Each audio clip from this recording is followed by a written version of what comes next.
दोस्तों, दक्षिण भारत में एक राजा राज्य किया करता था। राजा के बिस्तर में मंदरी सर्पिणी नाम की एक जू रहा करती थी, लेकिन इसके बारे में राजा को कोई जानकारी नहीं थी। हर रात जब राजा गहरी नींद में सो जाता तो जू अपने घर से बाहर निकलती और बड़े चाव से पेट भर राजा का खून चूसती और दोबारा जाकर छिप जाती थी। एक दिन न जाने कहां से उस राजा के बिस्तर में अग्निमुख नाम का एक खटमल भी घुस आया।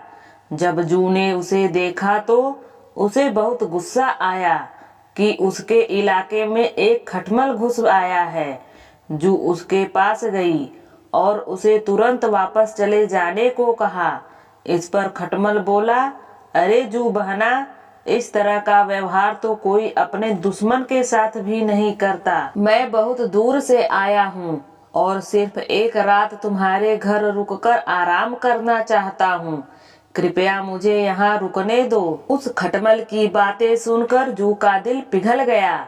उसने कहा, ठीक है, तुम यहाँ रुक सकते हो, लेकिन तुम्हारे कारण राजा को कोई परेशानी नहीं होनी चाहिए। और हाँ, तुम राजा के आसपास भी नहीं जाओगे। जू बहन, मैं बहुत दूर से आया हूँ और बहुत भूखा हूँ। वैसे भी हर रोज राजा का मीठा खून पीने का मौका कहाँ मिलता है। कृपया मुझे आज रात राजा के खून का स्वाद चखने का मौका दे दो। खटमल ने विनती करते हुए जू से कहा।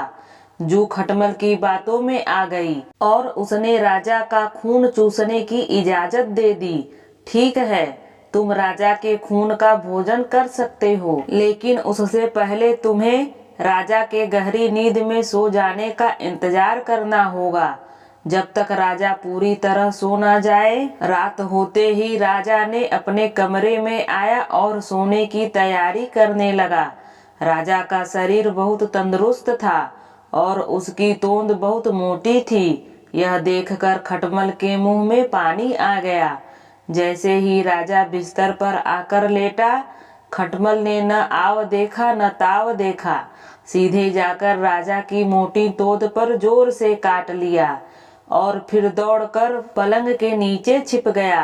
राजा दर्द के मारे चीख उठा और तुरंत अपने सिपाहियों को कमरे में बुला लिया और राजा ने सिपाहियों को आदेश दिया, सिपाहियों, इस बिस्तर में जरूर कोई खटमल या जू है, उसे तुरंत ढूंढो और मार डालो। राजा के सिपाहियों ने बिस्तर पर ढूंढना शुरू किया तो उन्हें बिस्तर में छिपी जू मिल गई।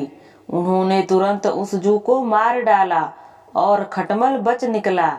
इस प्रकार खटमल की गलती के कारण बेचारी जू मारी गई। तो दोस्तों, हमें कभी भी आंख बंद करके किसी अजनबी पर भरोसा नहीं करना चाहिए, नहीं तो इसका परिणाम जू की तरह चुकाना पड़ेगा।